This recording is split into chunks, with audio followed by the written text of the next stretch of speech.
Hi there, everybody. I'm Kraig Can. On this edition of Tracks to Success, how much do you know about selling? Not just selling for your company, but selling yourself.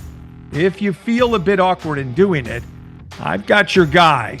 He's the founder of Selling by Hand, a business development consultancy dedicated to relationship selling. And when it comes to his own business, he knows exactly what he's selling. 15 years at one of the big four consulting firms, leaving as the youngest senior director of business development in the country and the closer of more than $150 million in new business. His name is Sean Hand. You'll get the book on his career, and you'll learn about his best-selling book in the process. Tracks to Success, and his inspiring story starts now. Welcome to Tracks to Success. This is the podcast that brings you inspiring people and their inspiring stories, how they found their way to the top, and how their path can help you do the same. Here's your host, network broadcaster, C-suite executive, best-selling author, speaker, and entrepreneur, Kraig Can. Sean Hand, it's great to speak with you. It's great to have you on the podcast. I've been looking forward to this. Glad to have you here. How you doing? Kraig, it's an honor, and I'm excited as well. I'm doing great. I'm looking forward to having this discussion. All right, before we dive into your story of success and all this stuff, we got to give a little shout out. Now, the beauty of this podcast is that I think one of the big topics is relationship building and how people get where they get. And a lot of times people are introduced by other people and it leads to success. So we talk about networking quite a bit. Now, each of us, you and I, are connected to a really good guy who we both know through our time with KPMG. So Yes. Throwing out the business there. Chris Goodman is a good guy, and he's the one that got us together, man. That's it. And he knows. He's a phenomenal connector. He is the epitome of what I try to explain to a lot of people is the connections, it's quality over quantity. He knows how to do it. And so when he connected the two of us, I believe that email had 3 or 4 examples that he had already pre-thought of ways that we can help each other. Like that is the kind of connector he is. He's an incredible guy. I personally call him a mentor. And so, big shout out to Chris. He's a phenomenal person. Big shout out to Chris. I'll have to get him on the podcast. Yes. All right, let's talk about this. It ties to the conversation. He sold us both on the value of each other, and that's one of the topics today in 2 forms: selling and relationships. The two go hand in hand. We're going to talk a lot about selling. Let's start with how they go hand in hand. Pun intended, by the way, with your last name. How does selling and relationships go hand in hand? I like what you did there. And for me, they are one and the same. One is a part of the process of the other, right? I think building relationship is a process of the selling process. So I like when I do my workshops and my trainings, I have one tomorrow. It's a new client. I'll be doing the same shtick where I kick off the workshop. I pull a pen out of my suit pocket and I'll find someone usually in the audience who's not making eye contact, who does not want to be engaged in the workshop. And I'll say, hey, what's your name? Kraig. Hey, Kraig, it's great to meet you. Hey, Kraig, do me a favor.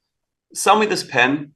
And I wait about 3 seconds and I say, I'm just kidding. I'm not going to make you sell me this pen. There will be no sell me this pen exercises today. But I say, Kraig, what I want you to appreciate is the look you just had on your face for 3 seconds when you thought there was going to be a sell me this pen exercise. It's the same look we all have when we hear the dirtiest 5-letter word in the English language, which is sales.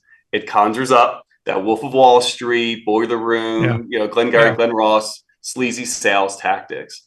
In reality, I mean, I've been in sales for a while. Well, I'm sure we'll get into our background. All of the sales I had done, all of the great work that I had been able to pull across the finish line, at no point do I feel like I had to sell the pen. it was all about building deep relationships to the point that they feel they trust me and they can tell me things that are happening that maybe that me and my team could help with. And then building advocates, building coaches, building key relationships with the decision makers that are going to make the decision, building key relationships internally to make sure I'm pulling the right team together to go present. All of that is relationship driven. The product is the product, and that's really important. But selling is relationships, as far as I'm concerned. And I will die on that hill. Okay, so this is funny. You use a pen. Here's what I do. Beginning of my workshop, almost exactly the same type of scenario. I just don't use the pen. All right. I'll pick somebody out. They have no idea. I bring them up in front of everybody, however big the room might be. And I do it in keynotes as well. So there could be 500 people in there. And I say, all right, here you are. There's your audience. I want you to tell them who you are and why they should care. And I give them no other direction beyond that. I don't say you got 2 minutes. I don't say you have 5. I don't say you have 20. If it was 20, they'd be cutting into my time. They most of the time stand there and they go, and they laugh, and then they don't know where to go with it. Now, I let them go through the exercise. Most of the time, they don't really do very well. Very few crush it. However, at the end, I will flat tell them, everybody gives them a round of applause because being the first person coming up there at the beginning of the day is tough. Yeah. And I'll say, look, I didn't do it to embarrass you. I do it to CEOs. I do it to professional athletes. I do it to executives. No big deal. But I do it for 2 reasons. Number one, most people don't have an idea of who they are and why they matter, what their story is effectively. But there's a second reason. I'm a big body language guy, and I look around the room and I see people the minute I ask that person to do it, and you should see what happens to them. Their minds are churning. They're either looking dead ahead at me or they're hiding, one of the two. But the reason is because they think they're coming up next. At that point, I've got everybody's attention. And in this world that we live in, there's a lot of noise and a lot of people trying to find their way to navigate through things. So selling yourself is really important. So that's how I do it. So if you ever are in my workshop, I won't do that to you. Okay. I love that. But that's, I love the message there as well, because a lot of it does start with you. Really what you are selling is yourself.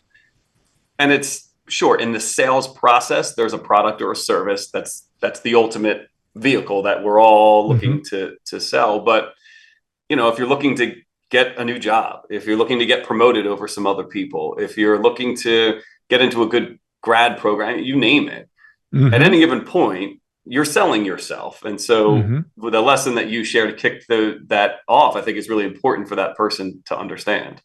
Okay. So here's the other thing that I think about. Do you have a watch on right now? I do not, no. Okay. I do. And a lot of people in the room will wear a watch.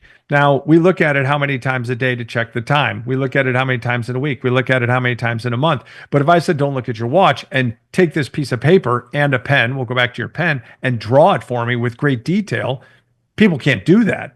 Now, you think, well, why would that be? Like, I could tell you I have a black watch. I don't know what the hands on there are. Are they Roman numerals? Are they regular? Is there a second hand? Whatever. It's because it's not sticky in our minds. And so I work with people on how do they become sticky. You're sticky, okay? And that's what we're going to get into today. I help people in workshops learn to present themselves better and the story of their company. You help salespeople sell better with the products they're selling.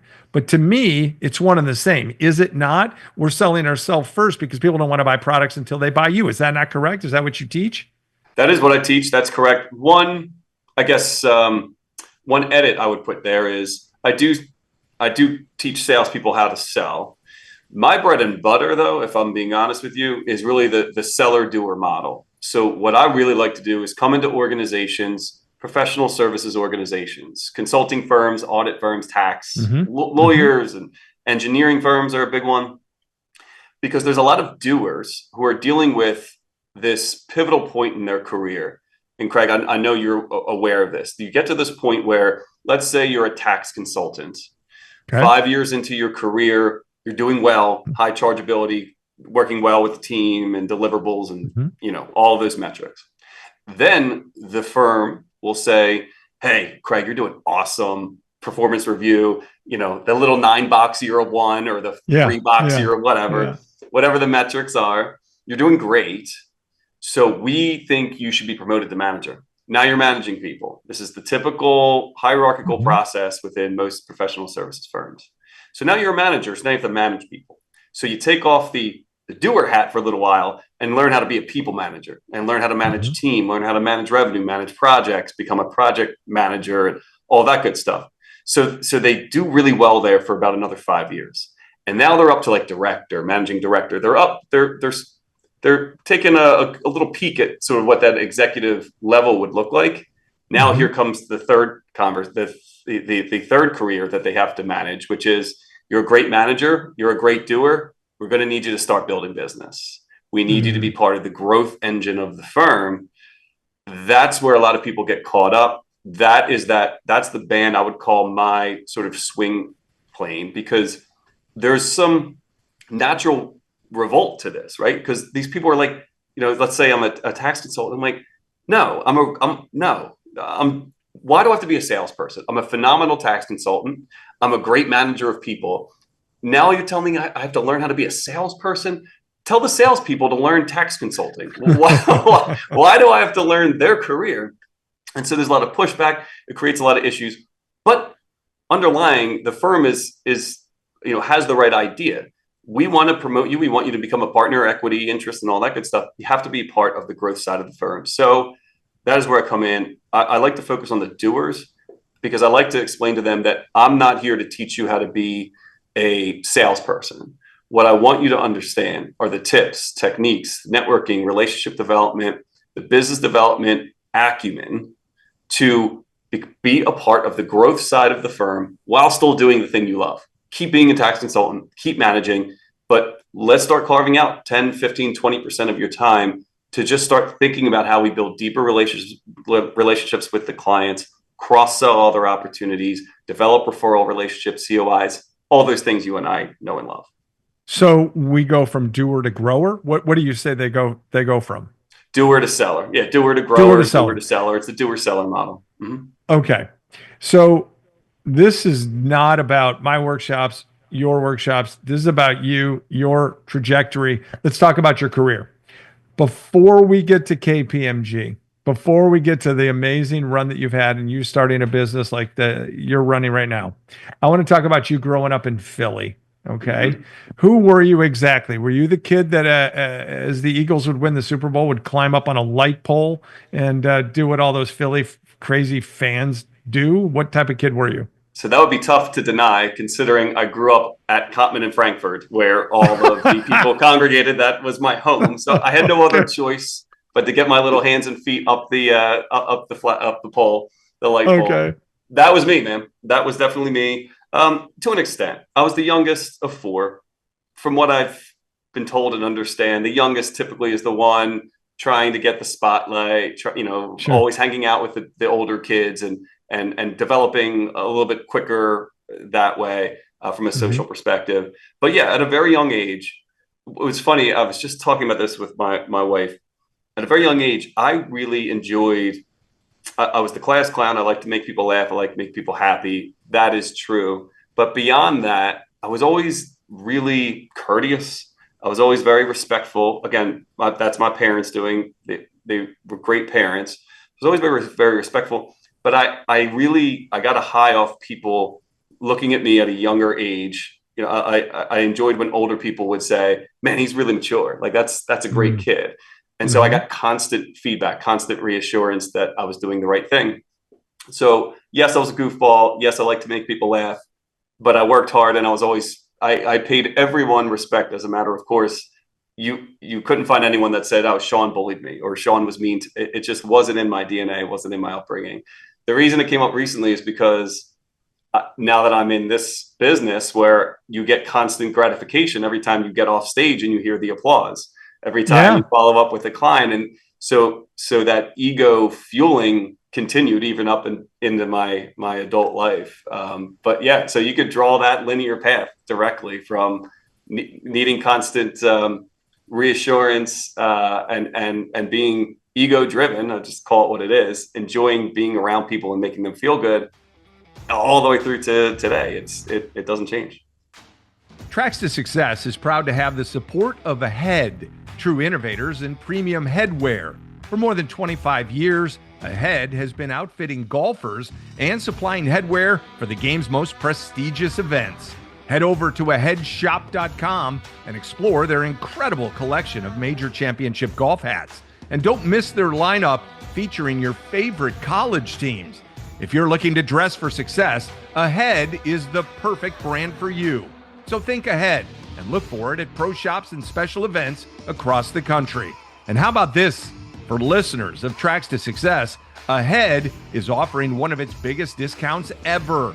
Visit aheadshop.com and use the code TTS30.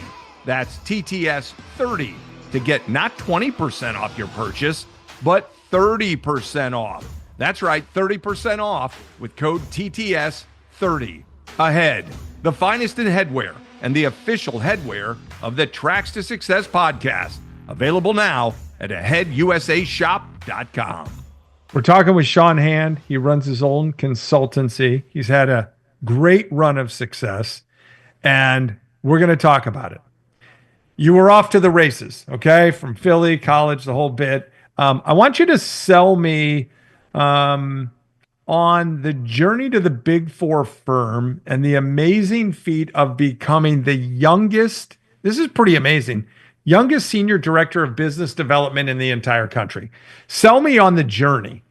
Sure. So the journey began never taking an accounting or finance course in college and ending up at a Big Four accounting and consulting firm as an international tax consultant in 2008, 08, 09, when there were hiring freezes across the board. Mm-hmm. I met at the time the managing partner of the Philadelphia office, Jerry McGinnis.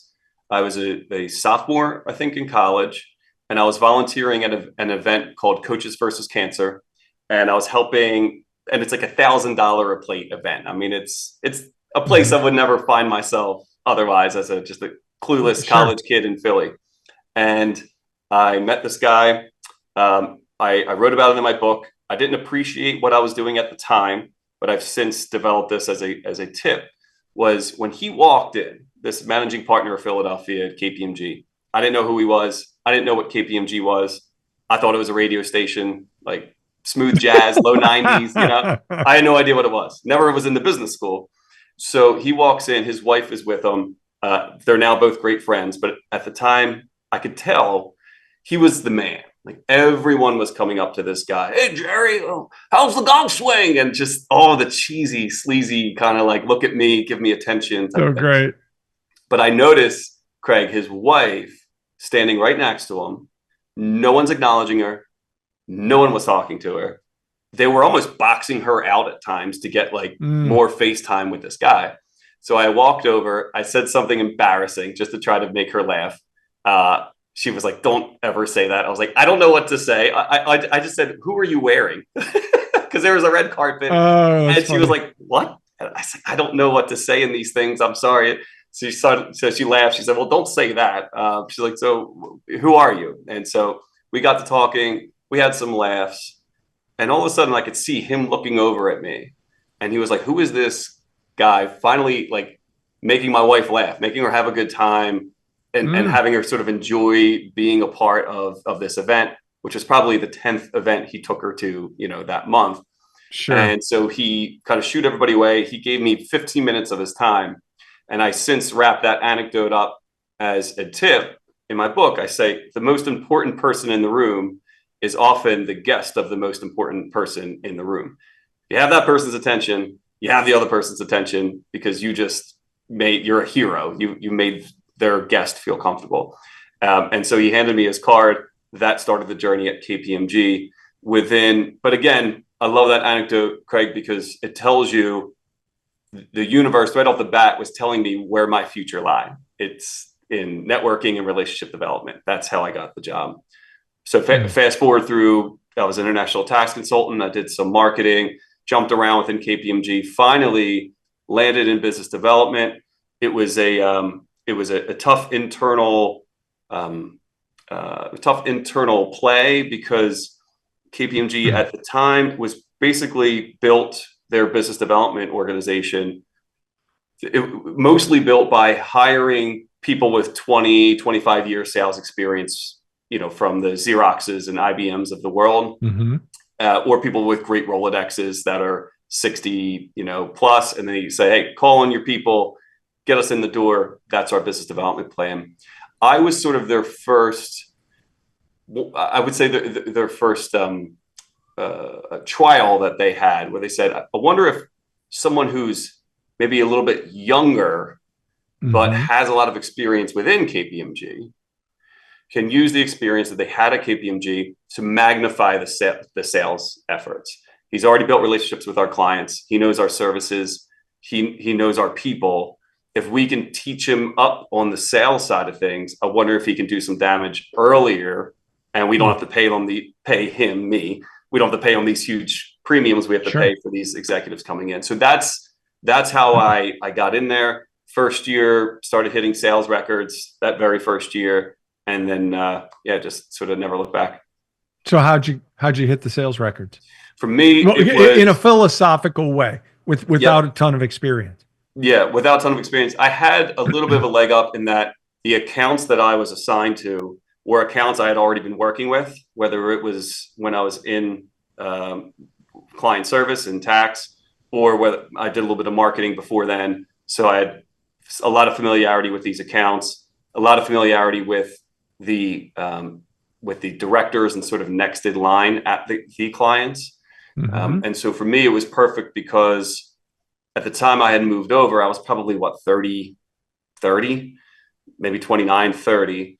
Some of the people I was calling on to sell to were like 38, 40. And so it wasn't that big of a leap to say, hey, I know I don't have the sales experience, but I'm not that far out of my element calling on some people who are 40 and whose kids are the same age as my kids, right? Like there was enough familiarity there. And then, one thing led to another. There was a couple of big deals that came through, and was able to sort of get my name on the map, get the brand out there internally, and the rest is history. That's pretty awesome. In addition to hosting this podcast, Kraig leads the CAN Advisory Group, focused on elevating communication for companies and individuals, company consulting, team and individual workshops, mind-altering virtual programs.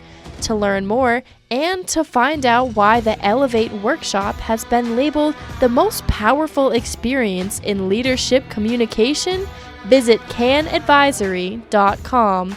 And when you do connect, mention the Tracks to Success podcast to receive your special discount. Now, back to the interview. Talking with Sean Hand, I want to share a couple quick stories that are going to be tied to my ultimate question. I'll give you the question first, which is about the secret sauce that perhaps KPMG didn't have at the time that you provided, or that other companies perhaps don't have. Okay. Now, maybe I'm going to answer my own question. I'm going to tell you two quick things. I'm nowhere in my career without golf. Okay. I'm very blessed to have spent time at Golf Channel and be hired by, among people, Arnold Palmer, the king. I was able to fly in an airplane with him to Conyers, Georgia, when he opened up a golf course. And long story short, flew up there. He opened the golf course. I did the story for Golf Channel the next day. I tried to leave when we landed the plane back in his private hangar. He said, "Where are you going?" I said, "I'm going home, sir." He said, "No, you're not." He pulls out 4 director's chairs, himself, his co-pilot, myself, and the cameraman. 4 director's chairs, wheels out a Coleman cooler with a bunch of beers in it. And we sat down and he said, "We're going to have a beer." I called home. I said, "If the king says we're having a beer, we're having a beer."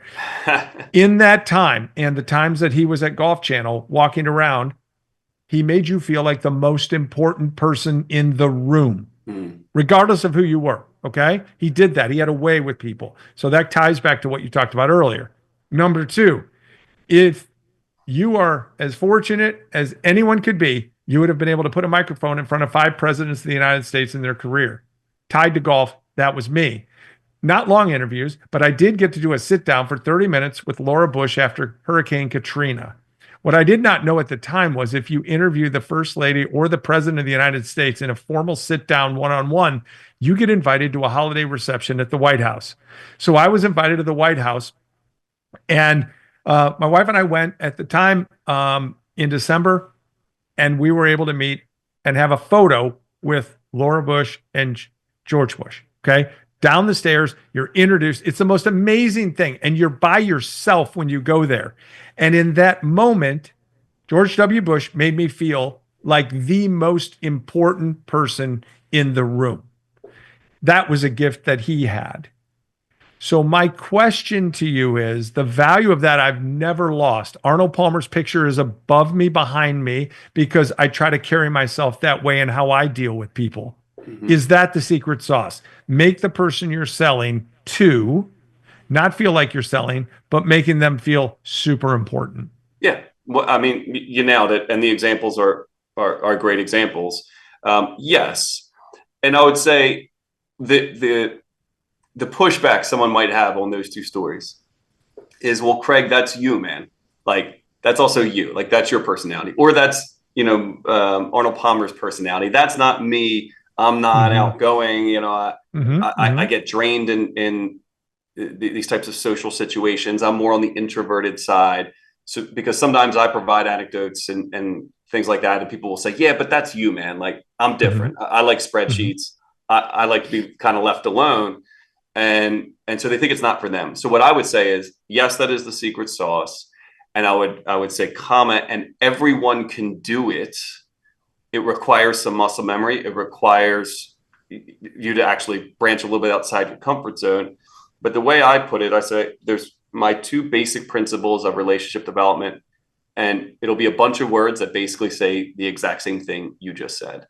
My first basic principle of relationship development is that we all operate under enlightened self-interest. We are all thinking all day long. Every decision that's being made, every word that is uttered, every comment that is made, we are thinking, how is this going to affect me and the people that I represent, and the company that I represent, and my country, and my whatever. It could be your charity. Not saying you're selfish, but it always starts with my something. Right. So if we instead of fighting that, because we confuse it with selfishness, if we don't fight that and we accept that as truth, we then internalize it, point it outward. What do? We now know that I'm coming onto your podcast, Kraig, and you're probably thinking, everything that I'm saying, Sean Hand, how is this going to represent this episode and this podcast?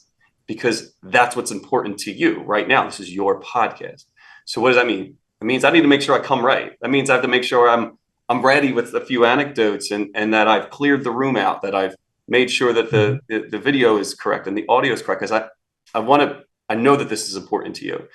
So yes, making someone feel like the most important person in the room, it's because they are thinking about them. Everyone's thinking about themselves and others and who they represent. The second basic principle of relationship development is that people will predictably, and I'll spare you the anecdote here for time's sake, people predictably want to be around people that make them look good and feel good, period.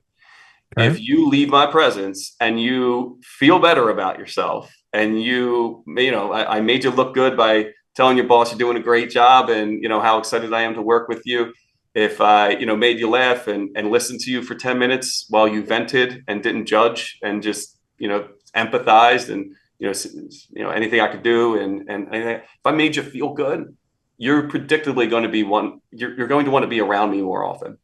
So if you pull those two things together, people operate under enlightened self-interest, and people predictably want to be around people that make them look good and feel good.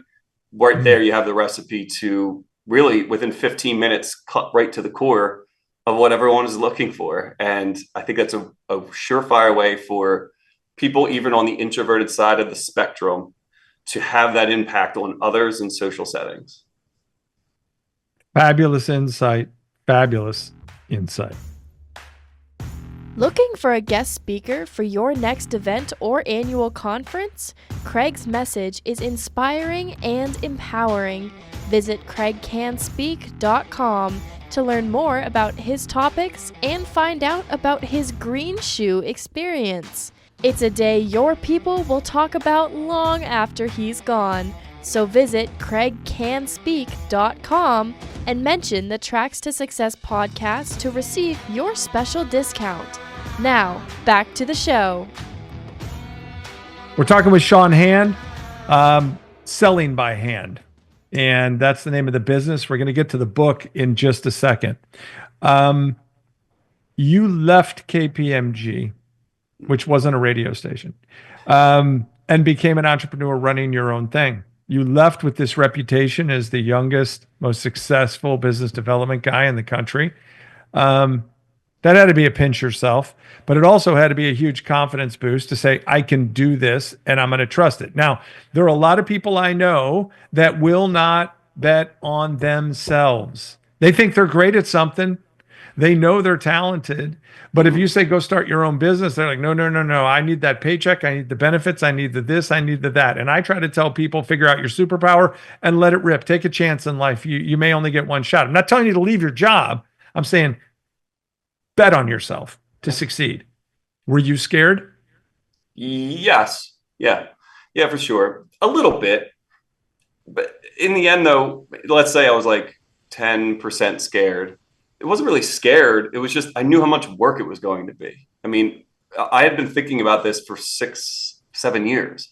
So I was the guy that you're talking about for 6, 7 years until finally I wasn't. And so that's what I tell people is like, you don't have to rush it. What I see right now is a snapshot in time. It's not forever. So if right now, what's best for you and your family is to stay within your job and within your role. And that's great. Like, that's awesome. What else are you interested in? Let's talk about that. But if you have an idea and you want to grow it and this is a passion project that you think could have some marketability long term, what I tell people is, to the extent you can, build it in the proverbial parents' garage. Your parents' garage is your employer, right? Like they're paying your mortgage, they're putting food on the table, they're keeping the heat on in the winter and the air on in the summer. So build this on the side. Go through some ideation phases, go through some different variations, see if it's marketable, start building a little bit of a foundation, build out a little bit of a community. And then when you finally have outgrown the parents' garage, then it's not as scary. Like, I'm going on tour. I'm taking this out of the parents' garage and I'm going on tour. If it works, then I'll come back for Christmas and Easter and, hey, how's everybody doing? And show you pictures of my successes. If it doesn't, I know I'll come right back and, we'll figure out the next thing. So that's, to me, that takes out a lot of the fear factor and I hope this isn't too crass for your podcast here, but like, I live in the city, when you walk by homeless people, none of them are sitting out on the street homeless because they pursued their dreams. Like, it doesn't happen. You'll be fine. You'll still find another opportunity to put food on the table and get a job and go right back to it. So really, what's the fear? I mean, if you've done it right and you were strategic about it, go try it. And then if it doesn't work, just go right back to what you were doing before. Something tells me you were successful enough in what you were doing that you weren't, let go. So you can just jump right back into the industry and you'll be fine. I'll go back to what we were talking about earlier, and the steps along the way and the journey and all of that stuff. And, putting somebody up there, who are you? Why should people care? And they can't answer that question because they don't know their story.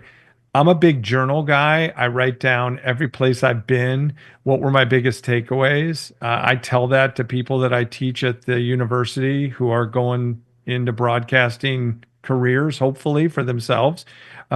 You got to know where you failed and what you learned from it. You got to know how you succeeded and what was the cause of that, who influenced you, and how you can pay it forward. All those sorts of things are really important in life. And clearly it seems like you've done that and you wrote a book. So I got to believe some of these stories are in there. The book, That Was Awkward, 7 Secrets of an Awkward Networker. Yes. The first question is, how'd you come up with the title? Because when I wrote my book, I kept thinking I had the title and the publisher was like, that's not the title. I said, yes, it is. They said, no, it's not. Write the book. We'll give you the title. And that's exactly what ended up happening. How did you come up with yours? I had the book written. I think I'll see if I can dig them up. I'll send them to you. The what's on the editor's floor for titles was like building deep, authentic relationships in the 21st century. It was just junk, man. It was junk. It was uninspired. It didn't match the tone of the book. The tone of the book is what you see here. It's quick tips, techniques, an anecdote or two. Let's have some fun. Anyone can do this. It's very light. It's very fun. And so the title itself, Awkward Networker, as a brand that I had developed over time, was actually my wife's creation. I had been drafting what this brand was that I was trying to develop. And I was trying to develop the blog and podcast. I was trying to build a little bit of momentum. And I remember I had like applied motivation, people power, and like whatever, all this other stuff. And my wife came in and she's like, I was racking my brain. Nothing was hitting me. And she's like, aren't you always talking about how networking is just like inherently awkward and it's just awkward for everyone, and all you're trying to do is make it less awkward? And she just left the room. And it was the classic, you can't figure out the puzzle until someone walks in and goes, oh, it goes right there, Yes. Oh my gosh, you're right. So Awkward Networker was born. That was awkward. 7 Secrets of an Awkward Networker sort of came right from that. The that was awkward part was easy. The subtitle is funny because it was originally 6 Secrets of an Awkward Networker. And my friend, John Blumberg, who was helping me through the publishing process, and Clint Greenleaf, the two of them were helping me. And I think it was John who said, oh man, if you're going to have a subtitle with a number, it has to be a prime number. I was like, why? And he's like, just the way it is, man. Do you want to sell books or not? Has to be a prime number. So I created a 7th specifically to have 7 Secrets of an Awkward Networker. And I'll leave it there. I'll let you decide when you read which one was the 7th. That was the last add-on. But that's great. We're going to swap books. Okay. So there's our deal at the end. You send me yours. Okay. I'll send you mine. And Can You Get Our Attention is the title of my book. And it ties to me putting somebody on that stage and saying, go ahead, here's your opportunity. And your job ultimately is to get people's attention in a world of a lot of noise, where there's clutter all over the place. How can you cut through? Same thing with networking. So I'm talking with Sean Hand, and I want to throw something with a little statistical value to it, or a little thought value. All right. This is from 2023 LinkedIn Workplace Learning Report. All right. And it suggests and identifies that presentation skills are the fastest growing skill among learning and development professionals, which emphasizes a critical importance, a real need in today's workplace. Can you be a better presenter? All right. So nice tie-in, right? That's what I help people do. Perfect. But you do the same thing though, and you do it in a different way. I love the synergy here. Let's talk about networking, because ultimately what you're doing is you are presenting.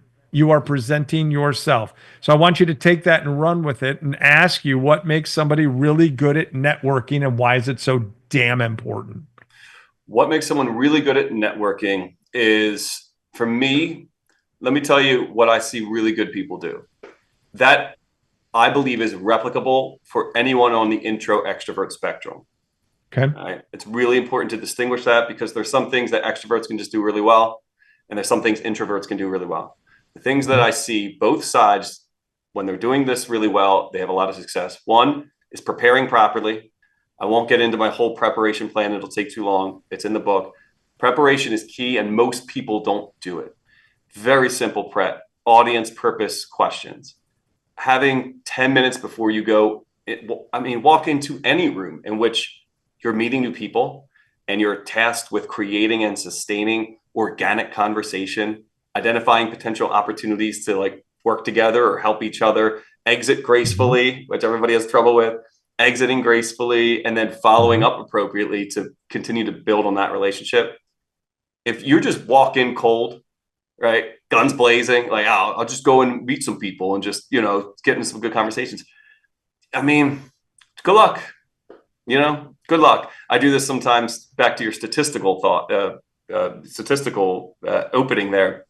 Mm-hmm. If you have a deck of cards, you know what the odds are of the first 4 cards? You shuffle them a bunch of times.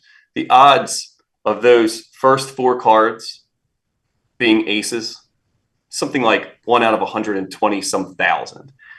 So if you walk into a room and there's 52 people and your whole goal is to meet 4 people, what are the chances that the 4 people you met at that event were the best 4 people for you to meet? Best given whatever criteria you've created for yourself. I'm not saying the most successful, the richest, whatever criteria will make those relationships most impactful for you. What are the chances those 4 people that I met that were the best in the room for you to meet? The way you get those odds more in your favor is by proper preparation. So for me, that would be the one that I see a lot of people not do, that I encourage. And when I see really good networkers, they know what they're doing. They were there to work that room for a specific purpose. They're meeting the right people that they have already identified. And they have probably done some pre-work. They maybe had some warm intros already dialed up.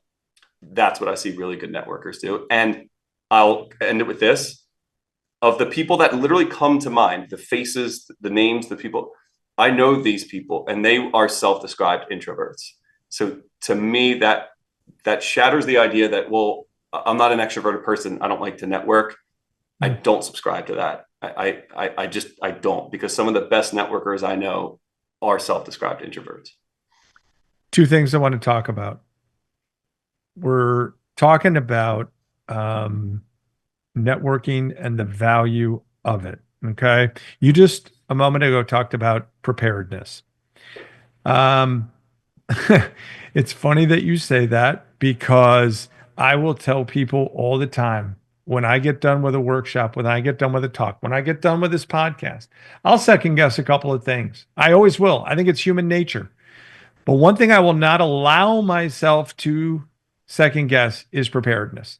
That's one thing you can absolutely control. I will always give it my best. Now, I might not deliver it. It's going back to TV on Golf Channel or wherever I was in all my journeys in local TV. You might not have the best show, but it wasn't because I wasn't prepared for it. I gave myself my best effort. I might not have been the best entertainer.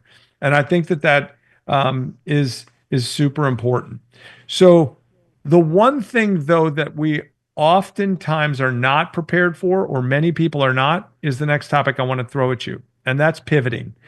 You talked about leaving KPMG, starting a business, and then I know you write a book and you have to pivot off this title and pivot off that title. I've pivoted more times than Bob Lanier, for those people that understand NBA. He was one of the greatest centers of all times, and he was known as the guy who would drop the back foot and pivot and all that stuff. Pivoting is so big in life, right? And so when we're networking and when we're selling and people are throwing stuff back at you for objections and whatnot, we got to pivot, man. We got to pivot. Where do people fail in that? What do they not do? I think oftentimes, let's stick with the career side, because I think be more succinct. I think the one thing people do wrong, I don't like to do don'ts, but let's just throw it out there, is they'll pivot and then second guess the pivot.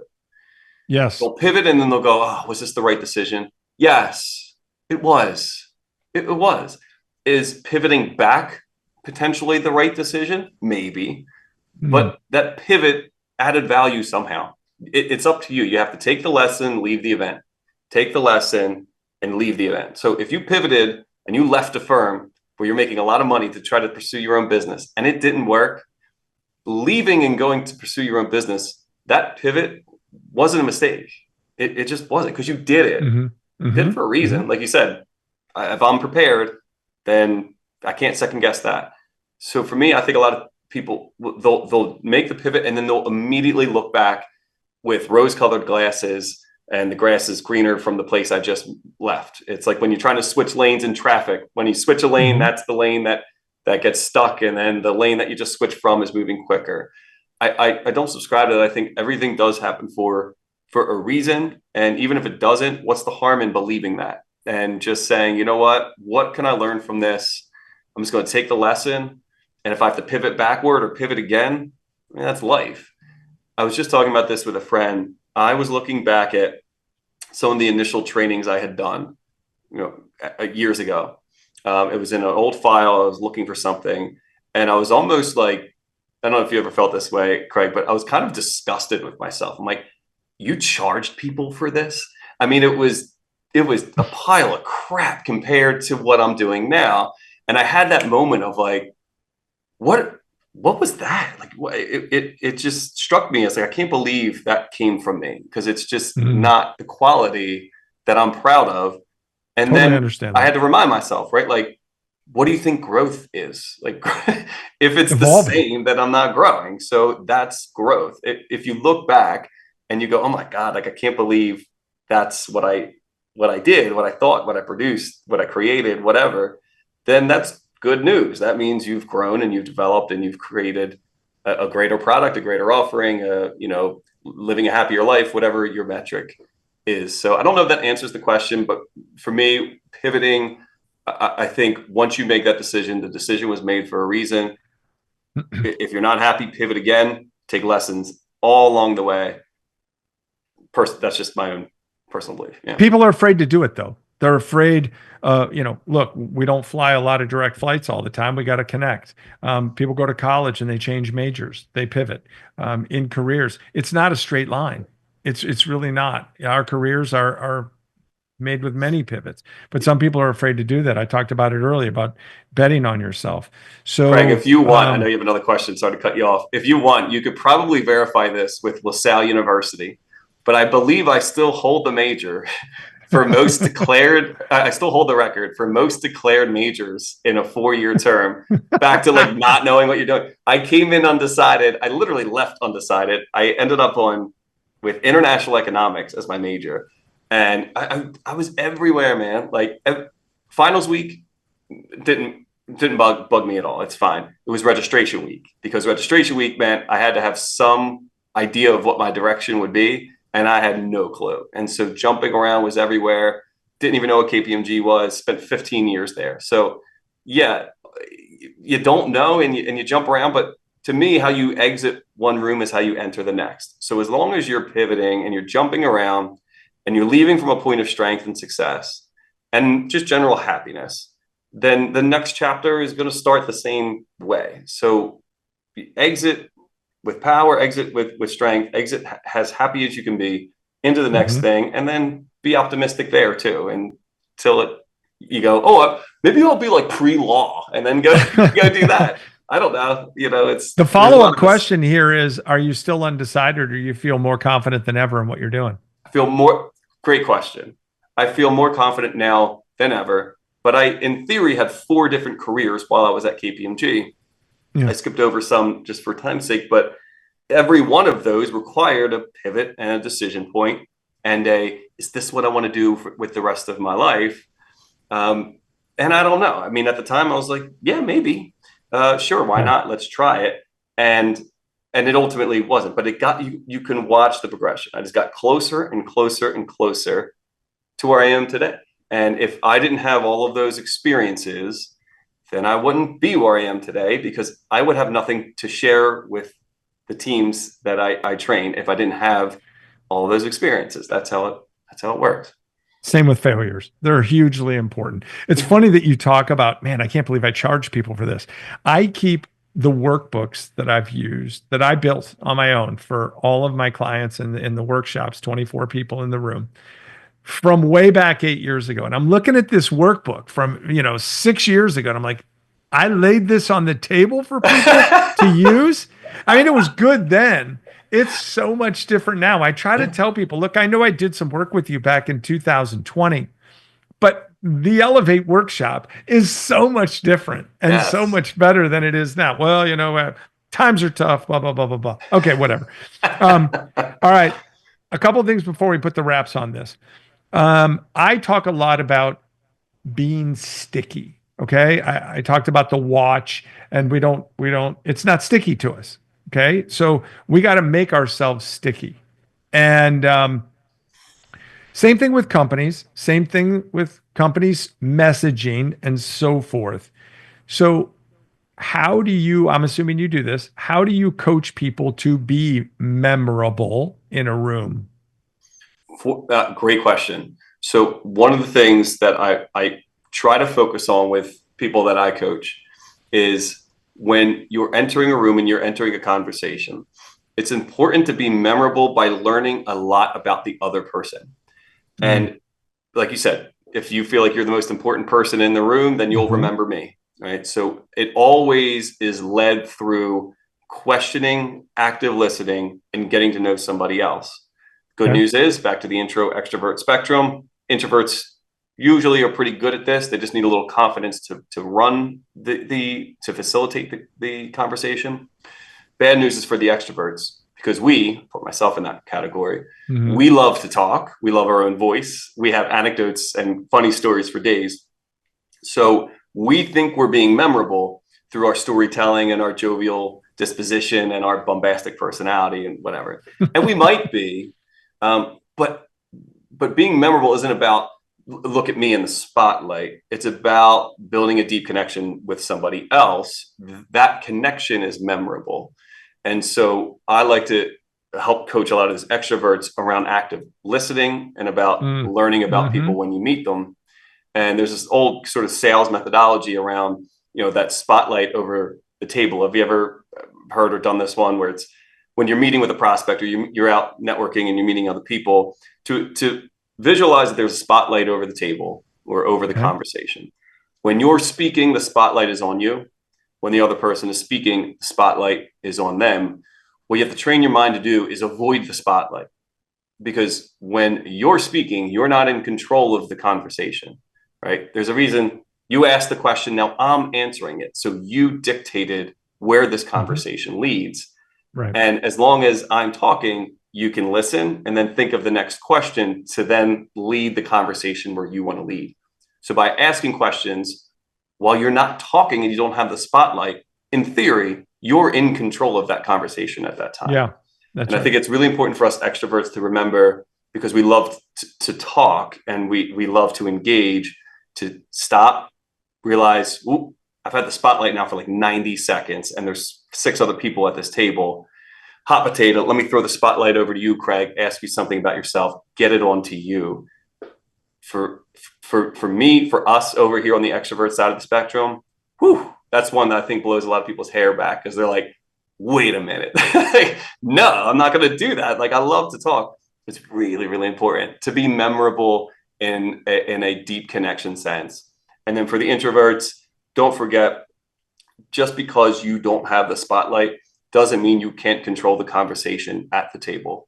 It's up to you to then, again, pivot on the spot, make sure you're asking the right questions so that you're in fact in control of that conversation and you're dictating who's speaking and what they're speaking about.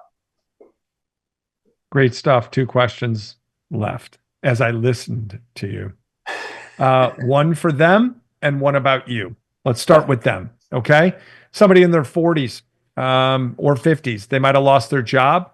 They're trying to get back into the right marketplace for them, figure out what their next is. And I don't know what tools they already have in their toolbox. I have no idea what their career path is, but I know that they're stressed and it's a 911 call. Save them. What do you tell people about selling themselves at that point? That's a very timely question. Just got off the phone with somebody right before we jumped on. Same exact scenario that you just mentioned. Came from a big company, now looking around, figuring out what's their next move. First and foremost is to know what you're looking for. I will give you advice that was given to me by the guy that you gave a shout out to right at the start, Chris Goodman. He gave me this advice before, and I think it came from one of his mentors, such as life. It was such a great exercise. So this is what I would tell that person that you just described. I would say, what are you looking for? And here's the exercise I want you to do. Make a list. First of all, figure out how much you need to make in order to keep the lights on and, sustain life as it currently is. Maybe pulled back on the wants side, but, expenses and needs. How much money do you need? Then below that, list the top 5 things you're looking for in your next role, position, company, you name it, whatever, right? Whatever those criteria are, work-life balance, remote working, good maternity, good benefits, you name it. Now, when you're out entertaining opportunities and talking to people and figuring out what's next, someone comes to you and says, hey, I got this opportunity, want to see if you're interested. Here's the salary. What you do is you go through that list of 5 criteria and you're honest with yourself, with this opportunity, this position, which of these 5 things am I not going to get in that role? If I get all 5, your floor for salary, it's right there. It's at the top of the page. It's to keep the lights on, because you're getting everything you ever wanted. But if it only has, 3 of the 5, okay, now we have some math to do. What we do is we take each of those 5 criteria and we put a dollar amount on it. Because in theory, I'll travel the world and never see my family for a year if I get paid $30 million this year, right? Like, everyone has a number. So what's the number for each of those criteria? How much are you willing to give up one of those 5 key criteria? So then when a position comes your way, let's say your base is $100K and this one's for $150,000 opportunity, but it only has 3 of those 5. Well, if whatever 2 it doesn't have, what's the dollar amount next to it? Add that to your baseline. That's your floor salary and compensation for that opportunity. So a more tactical response to that, but that exercise is one of my favorite exercises to tell people, because I get to so much talking to people that are 40, 50, they're back out into the market. They meet me, someone introduced them to me, and I ask, how can I help you? And they go, wow. And they list like 60 different industries, 20 different criteria. It's like, well, now I can't help you because you've casted such a wide net. Or conversely, they'll say, and they'll give me the exact position in the exact company that they're looking for. And then they'll tell me that they want to find a company that has these 3 or 4 elements that I know that position doesn't have. So they have these out of line expectations. So again, a bit of a tactical response to that question. Not sure if that's what you were looking for, but to me, that's the biggest thing. Last thing I'll say on that, from a relationship standpoint, Kraig, you know this. When Chris introduced us, he does this perfectly. And I tell people all the time, this is what you're supposed to do. He called me. He said, hey, do you have a second? I said, sure. I got this guy, Kraig Kahn. Oh man, you got to meet him. Here's why. Okay. I'm sure he did the same thing to you. I got this guy, Sean. Actually, you should probably meet him. And here's why. I'm sure he got your approval, my approval, introduction made. That is how you introduce people. Too often, I get these introductions from people, and it's sort of it's not respectful of me and my calendar and how busy I am and how much time I want to spend with my family, because there might be 6 introductions to people. I have no context. I don't know what I can help them with, but it's too late now. The introduction has been made. My name is on it. I'm going to have that 45-minute call, and it's not respectful of the other person's calendar. So I think to really connect people for these 40, 50-year-olds that are out there asking for introductions, you need to be concise about why, what you're looking for, how they can help you, and if you're creative enough, how you can help them. That's when the introduction happens. That's a powerful introduction. It's a better answer than I thought I was going to get, because I was thinking you were going to go in the direction of, you better learn to sell yourself and you better do it quickly, and you better figure out what you selling, what value that adds to the other person, not just because you're good at it, right? Kraig, that's your wheelhouse. I saved that for you, I know. Man. I'm out here. We'll do that. That's great. It's phenomenal. Here's my last thing, okay? Figured out a lot of different things about you over this last amount of time that we've spent. My final question is this. What in all of this journey, this is Tracks to Success, inspiring people, inspiring stories. Kraig Kahn talking with Sean Hand, okay? Sean Hand. What have you learned about yourself in your journey that inspires you to move forward? It's a good question. I would say I've learned, again, another tactical response here. I've learned to finally let go of some things. They're building my own business. This is the big learning lesson here. The first year was so challenging. I was on the verge of tears most of the time. It wasn't what I thought it was. It was 70-hour work weeks. I wasn't seeing my family, and it was really difficult. And it was because I was doing everything. and I had a stronghold on everything. So biggest learning lesson from that first year into my second year, and now you see how happy I am, is making a list of all of the day-to-day activities, circling the ones that are not my highest and best use. My highest and best use is selling myself, selling my services, and executing, right? Being on stage, going to the clients, working with the clients, and then selling my services. Those are my two highest and best uses. I circled everything else that is so pivotal and so important in growing and running your own business. Grabbed all of those things, hired someone to come on board and handle all of those things for me, so I could just focus on my presentation. As we speak, Kraig, my assistant is putting together my presentation for tomorrow for my client, because she has the agenda, she has everything, she has my content catalog, she's putting that together. That means I could be present with you, and then when we hang up, I'm taking my son to a baseball clinic, and I don't have to worry about tactically putting together an entire thing. That was the biggest learning lesson for me, because I almost gave up on this dream I had to build my own business because I was trying to do everything. And taking a step back, getting rid of those frugal upbringings and saying, I need to invest financially into this business and hire somebody. That was, man, it's a complete 180 in my motivation. I was motivated to have you. I'm really glad we got to spend the time together. I know we'll do it again somehow, some way. And now we just got to figure out a way to go do a joint workshop together. It'd be a lot of fun. I appreciate you jumping on this podcast, spending time with me. Kraig, it was an honor. And yeah, we're definitely going to figure out a way to get out at a client together, because that would be a lot of fun. There you go. Well, it's thrown into the universe. Maybe somebody listening says, I'm bringing you two guys in. Here we go. Sean, take care. Thanks so much. Thanks again, Kraig. Friends, success isn't just about the look of your resume. It's about the way you look, and dressing for success in the workplace is important.